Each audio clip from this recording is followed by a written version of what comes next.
Assalamualaikum warahmatullahi wabarakatuh. Innal hamdalillahi nahmaduhu wa nasta'inuhu wa nastaghfiruh wa na'udzu billahi min syururi anfusina wa min sayyiati a'malina may yahdihillahu fala mudhillalah wa may yudlil fala hadiyalah. Amma ba'du. Puji dan syukur senantiasa kita panjatkan kehadirat Allah Subhanahu wa taala. Shalawat dan salam semoga terlimpah curahkan kepada Nabi kita yang mulia, Habibana wa Nabiyana wa Maulana Muhammad Sallallahu Alaihi Wasallam. Saudara kaum muslimin yang dimuliakan Allah Subhanahu wa Ta'ala, perkenalkan, nama saya Asep Kurniawan. Insya Allah dalam kesempatan yang mulia ini, di bulan suci yang mulia ini, kita akan mengkaji sebuah kitab yang bernama Aqidatul Awam. Kitab Aqidatul Awam merupakan kitab nazom yang di dalamnya mengkaji tentang ilmu tauhid. Ilmu tauhid adalah ilmu tentang keyakinan kita pada Allah Subhanahu wa taala. Kitab Aqidatul Awam berisi 57 bait, di mana kitab tersebut dikarang oleh Asy-Syaikh Al-Imam Al-Alama Ahmad bin Muhammad Ramadan Mansur Al-Maki Al-Marzuki Al-Maliki Al-Husaini Al-Hasani. Beliau dilahirkan di Mesir pada tahun 1205 Hijriah dan meninggal di Mekah pada tahun 1281 Hijriah, kemudian dimakamkan di Jannatul Ma'la. Ada sebuah kisah menarik sebelum kita mengkaji tentang kitab Tauhid Aqidatul Awam, di mana kitab ini dikarang oleh Asy-Syaikh Al-Marzuki lewat mimpi. Jadi ceritanya, beliau Syekh Al-Marzuki ini seorang waliullah, bermimpi bertemu dengan sahabat. Kemudian datanglah Rasulullah SAW, lalu beliau mengajarinya dari awal bait sampai akhir bait tentang ilmu tauhid. Dan ketika beliau bangun, beliau masih mampu menghafalnya dan kemudian menuliskannya dari bait awal sampai bait akhir. Ada orang yang bertanya kepada beliau, dari mana beliau mendapatkan ilmu ini? Beliau menjawab, saya mendapatkannya dari mimpi. Sesungguhnya hujahnya bukan mimpinya, tetapi hafal ketika bangun dari tidurnya. Kita mungkin saja bisa mengarang sesuatu dan kita bercerita bahwa saya mendapatkan ilham, saya mendapatkan ilmu lewat mimpi. Namun apakah kita masih mampu menghafalkan ilmu ataupun ilham tersebut setelah kita bangun? Maka sesungguhnya beliau tidak serta-merta menuliskan kitab ini tanpa beliau berguru kepada orang. Terlebih dahulu beliau mempelajari ilmu tauhid dengan banyak guru, dan kemudian beliau ditashih oleh Rasulullah SAW langsung lewat mimpi. Semoga kita semua bisa bertemu dengan Rasulullah SAW meski kita dalam mimpi untuk bertemunya. Amin ya Allah ya Rabbal Alamin. Baik, kita akan mulai mengkaji kitab Aqidatul Awam. Ada beberapa bagian dalam kitab yang ringkas ini. Bagian yang pertama adalah tentang pembukaan, di mana di dalamnya terdapat pujian pada Allah, kemudian sholawat kepada Nabi Muhammad, diikuti oleh keluarga dan para sahabat selainnya.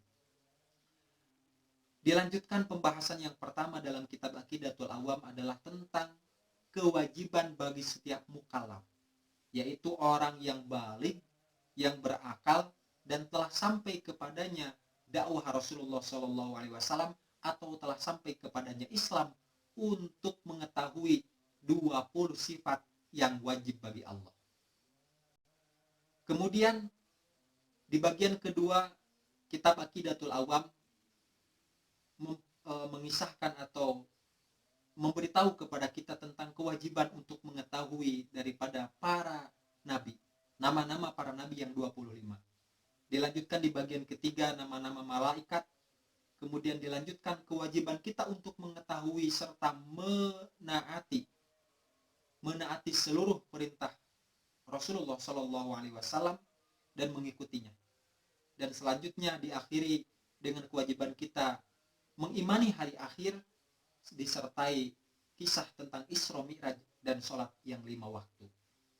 Pada kesempatan ini kita akan mempelajari bagian pertama, di mana bagian pertama ini kita namakan dengan akidah 50.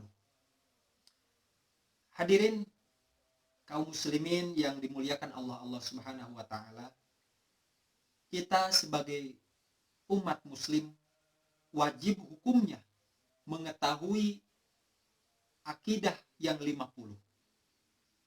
Akidah yang 50 ini 20 wajib bagi Allah, 20 mustahil bagi Allah, 1 jaiz bagi Allah. Jumlahnya 41.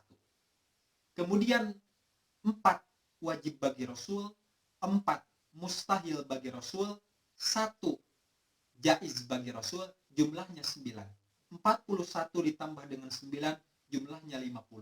Inilah sifat yang wajib kita ketahui sebagai seorang mukallaf atau seorang mukmin. Hadirin yang dimuliakan Allah Subhanahu wa taala, kita mulai dengan sifat yang wajib bagi Allah. Ada 20 sifat sebagaimana kita ketahui pada umumnya.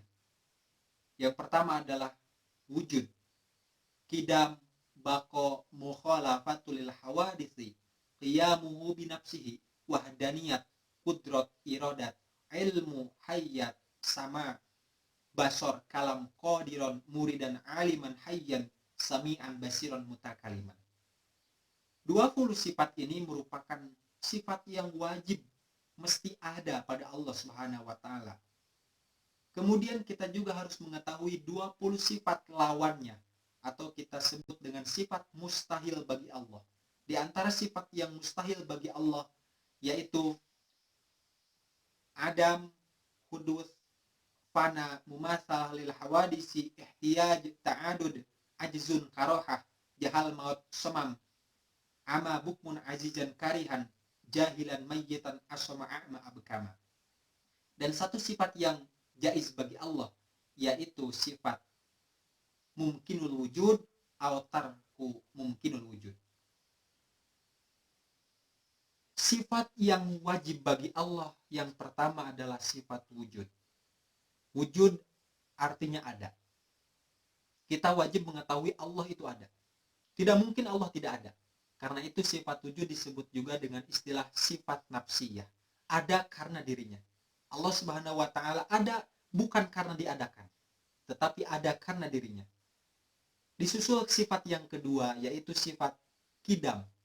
Artinya terdahulu. Namun yang lebih cocok ataupun dalam kajian ilmu tauhid, qidam artinya tidak ada permulaannya. Kemudian sifat yang ketiga adalah baqo. Baqo kita artikan kekal. Artinya Allah tidak ada akhirnya. Kemudian mukhalafatul hawadisi. Allah itu berbeda dengan seluruh makhluk. Maka tidak mungkin ada yang menyerupai Allah Subhanahu wa taala apapun di dunia ini.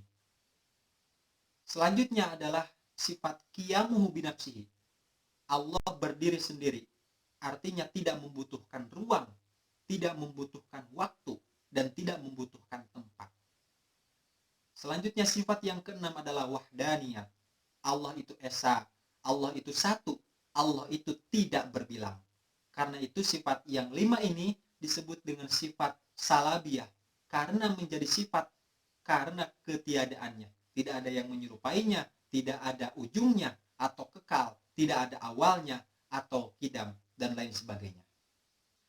Kemudian sifat yang wajib bagi Allah ada yang disebut dengan sifat ma'ani atau sifat yang mesti ada pada Allah Subhanahu wa taala. Sifat ma'ani dimulai daripada sifat kudrat, iradat, ilmu, hayat, sama, basar, dan kalam. Disusul kemudian oleh sifat ma'nawiyah yaitu sifat yang menyertai sifat ma'ani yang 7, yaitu qadiron, muridan, aliman, hayyan, sami'an, basiran, mutakaliman. Hadirin kaum muslimin yang dimuliakan Allah, kemudian kita juga wajib mengetahui tentang sifat yang wajib ada pada Rasul. Rasul sendiri jumlahnya ada yang menyebutkan 313, 314, bahkan ada yang menyebutkan 315. Semua Rasul yang diutus oleh Allah Subhanahu wa taala wajib memiliki 4 sifat. 4 sifat tersebut, yang pertama adalah siddiq, yang kedua adalah amanah, yang ketiga adalah tabligh, yang keempat adalah fatonah. Siddiq artinya terpercaya. Amanah, siddiq artinya benar. Amanah artinya terpercaya. Tabligh artinya menyampaikan, dan fatonah artinya cerdas. Tidak mungkin seorang rasul tidak benar. Tidak mungkin seorang rasul tidak amanah. Tidak mungkin seorang rasul tidak menyampaikan pesan yang diwahyukan oleh malaikat Jibril dari Allah Subhanahu wa taala. Dan yang terakhir, tidak mungkin rasul tidak cerdas. Lawannya daripada 4 sifat ini, yang pertama adalah kizib atau dusta, yang kedua adalah khianat atau ingkar, yang ketiga adalah kitman atau menyembunyikan wahyu, menyembunyikan pesan, menyembunyikan daripada apa yang diperintahkan Allah, dan yang terakhir sifat yang mustahil bagi Rasul adalah biladah atau bodoh. Kemudian satu sifat yang jaiz atau boleh ada pada seorang Rasul adalah sifat a'rad basariyah, yang artinya sifat manusia biasa. Rasul bisa sakit, tetapi dengan catatan sakitnya tidak menimbulkan beliau menjadi seorang yang kurang. Contoh sakit yang kurang adalah sakit gila atau sakit yang menjijikan.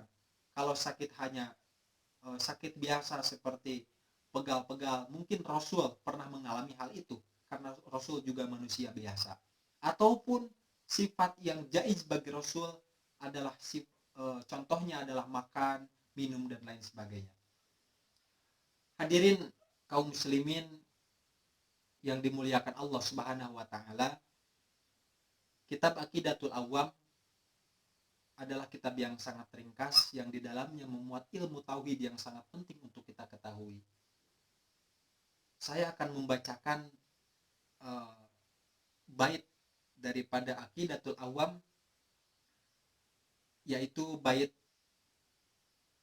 kelima. Bismillahirrahmanirrahim.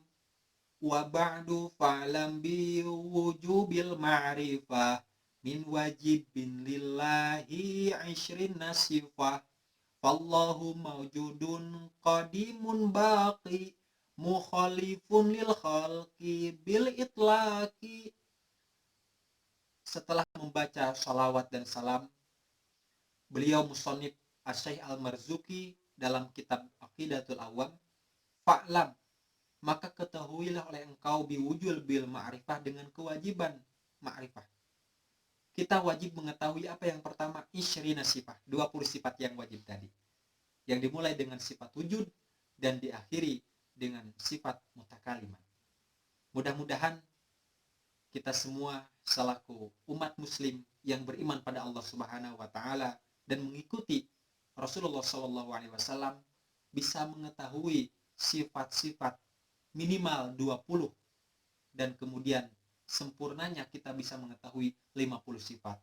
20 wajib bagi Allah, 20 mustahil bagi Allah, 1 jaiz bagi Allah, 4 wajib bagi Rasul, 4 mustahil bagi Rasul, dan 1 jaiz bagi Rasul. Demikian yang dapat saya sampaikan pada kesempatan yang mulia ini. Semoga kita selalu diberikan kesehatan oleh Allah Subhanahu wa taala dimanapun kita berada, dan diberikan keimanan yang kuat, diberikan keteguhan hati, sehingga kita termasuk orang-orang yang mempunyai keimanan yang sangat kuat kepada Allah Subhanahu wa taala. Demikian yang dapat saya sampaikan, kurang lebihnya mohon maaf. Wallahu muwaffiq li aqwamit thoriq. Wassalamualaikum warahmatullahi wabarakatuh.